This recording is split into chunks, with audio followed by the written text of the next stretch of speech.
Welcome to the REDATS channel. My name is Hubert, and today I'll show you how to properly calibrate the distance gauge, rim diameter, and imbalance sensors on the REDATS W-230 wheel balancer. Let's get started.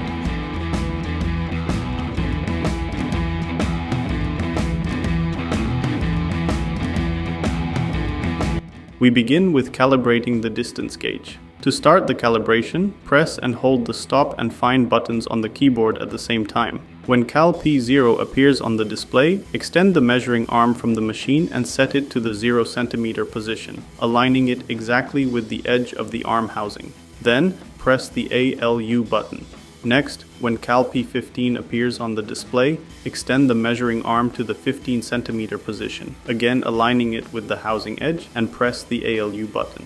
Hold the measuring arm in this position until the display shows all zeros, then retract the arm back into the machine. Next, we'll move on to calibrating the rim diameter gauge. For this step, you'll need a steel wheel with a size between 13 and 15 inches. Start by mounting the wheel onto the balancer.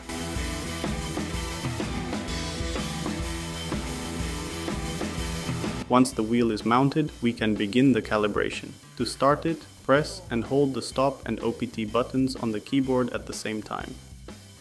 The display will show Cal 14. Now, using the D+ and D- buttons, enter the diameter of the wheel you've mounted on the machine. In our case, we're using a 14-inch wheel, so we leave the value as is and press the ALU button. When POS 14 appears on the display, extend the measuring arm from the machine. Place the round part of the measuring head against the edge of the rim and press the ALU button. Hold the measuring arm in this position until the display shows all zeros. Retract the measuring arm into the machine. The diameter calibration is now complete. The final step is calibrating the imbalance sensors. In addition to the wheel already mounted on the balancer, you will need a 100-gram calibration weight and tire service pliers. You'll find these items in the accessories box. Additionally, it's a good idea to prepare various clip-on wheel weights for steel rims, as they'll be needed during the later stage of the calibration. We begin by removing any old weights from the wheel. Next, we enter the wheel's parameters. To do this, extend the measuring arm under the rim so that the machine can automatically read the distance and diameter of the wheel. Now we need to input the wheel's width manually. Use a caliper to measure the rim from edge to edge.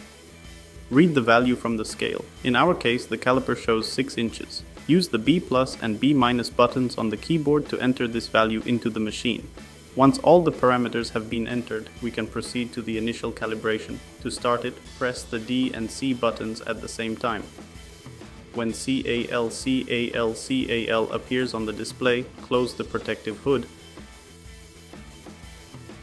The wheel will spin and then stop. Once ADD 100 appears on the display, open the hood and attach the 100-gram calibration weight to the right side of the rim, anywhere on that side, then close the hood. The display will show end cal. At this point, remove the calibration weight and close the hood again to weigh the wheel.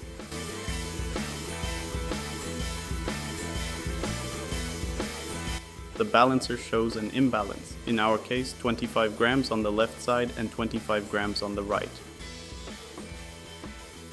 Rotate the wheel to bring the imbalance position to the top, 12 o'clock, and attach a 25-gram weight there. Do the same on the opposite side. After installing the weights, close the hood to check the result. If the display shows 0 to 0, we can proceed to the final calibration. Press the D and C buttons on the keyboard. When Cal appears again, close the hood.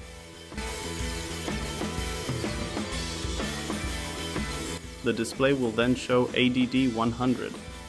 Attach the 100-gram calibration weight to the right side of the rim, anywhere on that side, and close the hood. When the machine displays ENDCAL, the calibration process is complete. After performing the calibration this way, you can be confident that the machine is working correctly and your customers won't come back with complaints about wheel vibrations. We recommend performing this calibration at least once a year. Subscribe to our channel so you don't miss any updates. Thanks for watching and see you next time.